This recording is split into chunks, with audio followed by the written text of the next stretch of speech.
Kia ora and welcome to Tarmac. I'm Dave. I'm Matthew, and behind us here is what looks like a regular BMW X3, but actually it's got a clean little secret to it. It's the 330e. That's right, BMW's popular SAV, medium-sized SAV, has gone plug-in. Come, let's take a look at this. BMW is claiming to be one of the most sustainable car companies out there. So it obviously makes sense for them to start electrifying a lot of their heavy metal, or their popular metal. Certainly the X5 and this X3, and you know the other iXs that are going to come out anyway. But this one now plug-in. The nice big kidney grills, synonymous with BMW, and they are just getting bigger. Just ask the M3, don't get us started. But these have the air shutters that basically can help the air go through and cool it down, or let it go and heat it up. So all good from there. The rest of it, nice air curtains down here, LED lights, LED DRLs, and unmissable front really. Down the side, the brochure says harmonious proportions and powerful contours, and it really does. Look at this nice strong lines all the way down, everything from the belt to the shoulder line. Very, very nice. This one comes with the 20-inch feet, and you'll notice here the M Sport brake calipers, and this one does actually now come with the M Sport body kit. So as we all know, BMW are throwing the M at virtually everything right now, so quite obvious. The other thing is right here, a charging point, and that's really what makes the difference for this one. It has a 12 kilowatt hour battery pack in here and lithium ion, and actually it's underneath the back seat, but you won't see it because it's hidden right underneath there. But anyway, plug it into here, into the wall, and it gives you up to around about 55 kilometers of extra just EV power. Nice, huh? Round the back here, as Matthew actually just pointed out to me, it's very, very X5y. It's very boxy around the back here.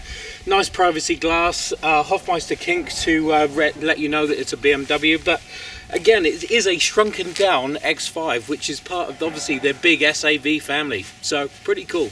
Round the rear, nice big fat arse here, nice, and we got a roofline spoiler. Look at the size of this light cluster, massive LEDs, really cool around here. X3 badging, xDrive 30e, so plenty of E's and X's and plenty. It's a huge title when you go through it. Exhausts that actually have some soot coming out the back, so pretty cool from there. And also a kicker tailgate that gives you access to 450 litres of boot space. You'd think it was compromised, but it's not. It's actually just as good as normal. Let's take a look under the bonnet. Under the bonnet here is a 2-litre twin-powered turboed engine and an 80 kilowatt electrical motor. Together they give you 215 kilowatts of power, 420 newton meters of torque, 0 to 100 in just 6.1 seconds, so it's not sluggish. But delving a little bit deeper into those figures, what you've got is 2.2 to 2.8 litres per 100 kilometres in fuel efficiency.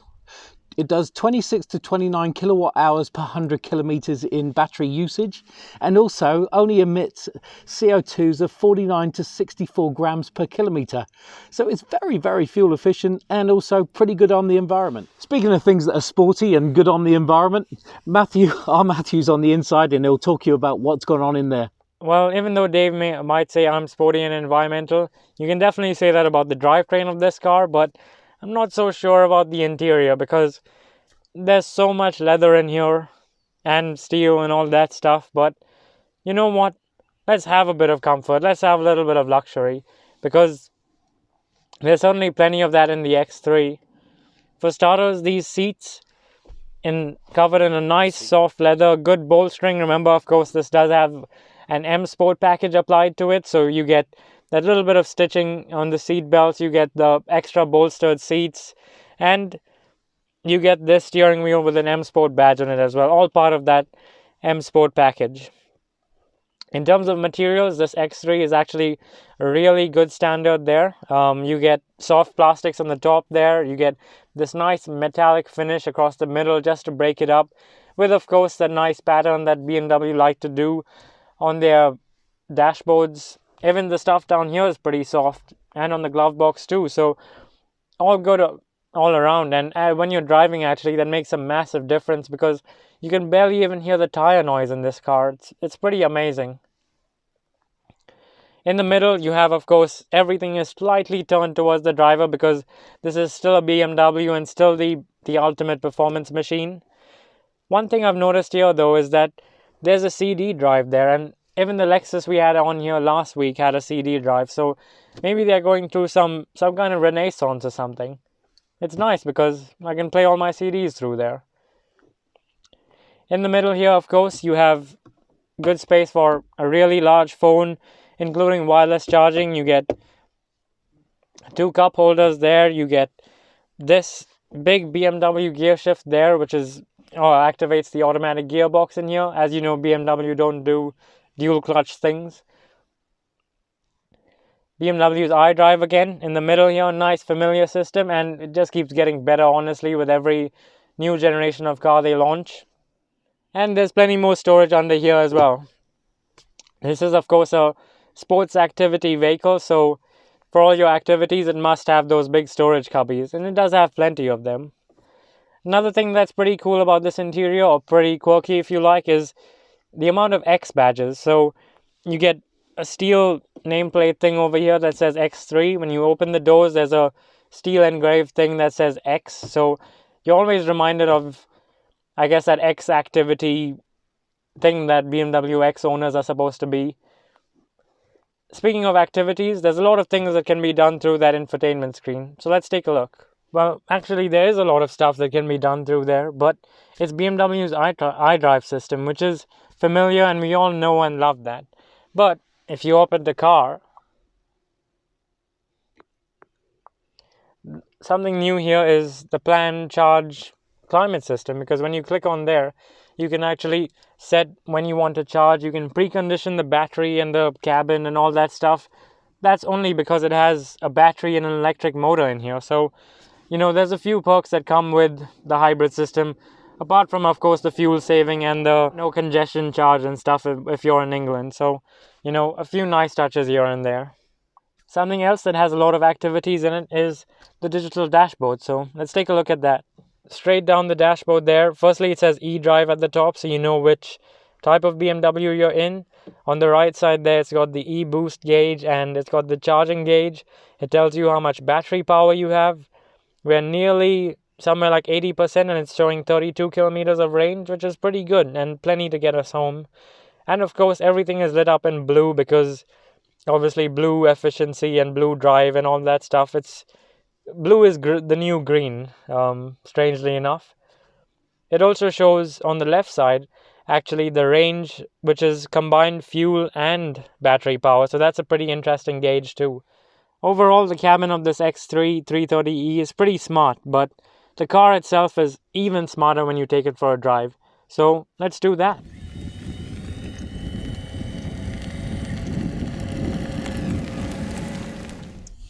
Fun fact for you straight off the bat is that 1 in every 3 BMWs sold is actually an X car. So it's, you know, an SUV. SAV. And so sports activity vehicle, because it's not a utility, it's an activity. And also, actually, of that fun fact, most of the X5, well, the number one selling X car in New Zealand is the X5, which is well in excess of 110 to 120 grand. So there's some rich X5 or rich BMW drivers out there. We're not any of those, by the way. Back to this X3. The big thing you'll notice straight away is how quiet it is. And I know that sounds very, very obvious, but being an EV or a hybrid, but it is. It's very quiet in the cabin. It's very well insulated. And of course, there's no fossil fuel engine until you put your foot down and go actually over 110, which we're not allowed to on this road. But anyway. So it will take just battery-only driving up until 110 kilometers per hour. That's really good, actually. But, of course, why are we surprised? Because, BMW have so much experience in this EV and hybrid sector. Remember, they came out with the i3 and the i8 and what feels like an age ago. So they've certainly had plenty of time to refine that transmission and drivetrain and the way everything works. They've just, made it get better with time. And now they have, a 5 Series hybrid, they have this X3 hybrid, they have an X5 hybrid. So, they're really going all out there. Yeah, they're a very sustainable company, as we know, and as they like to tell everybody, which is great.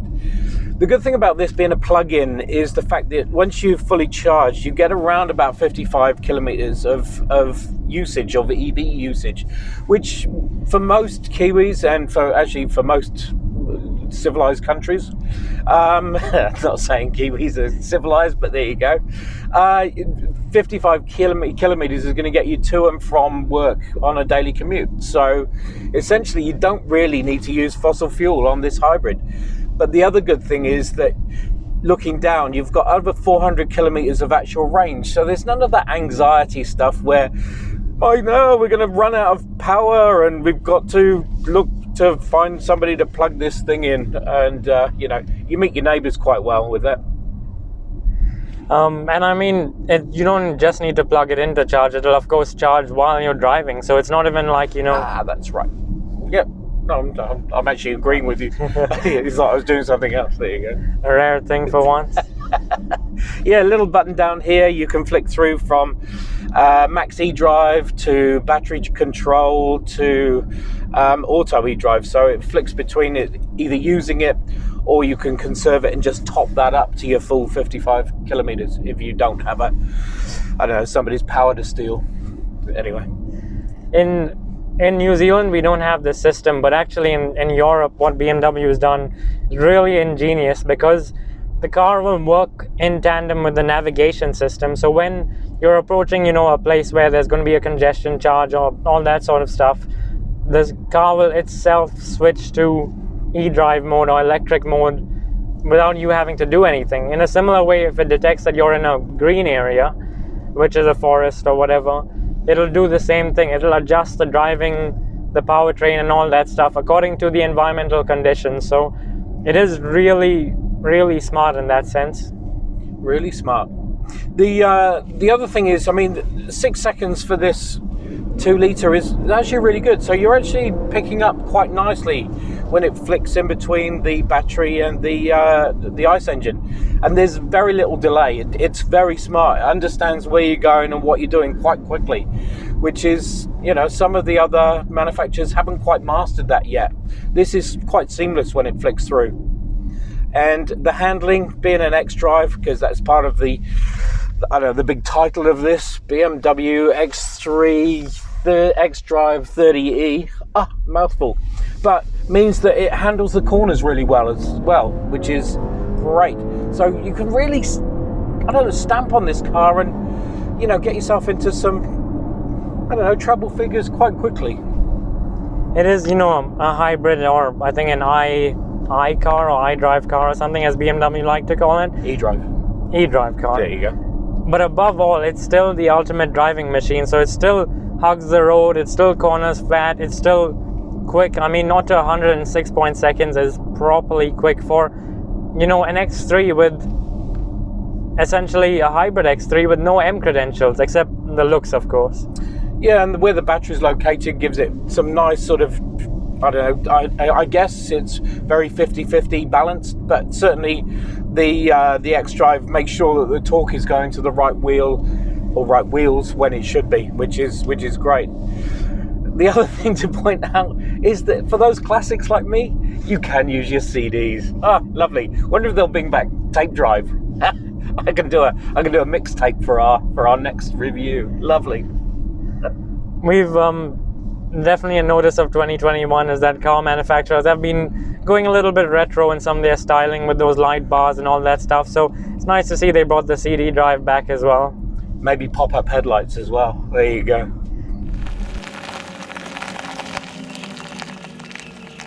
So there you have it, the new BMW X3 xDrive 30e.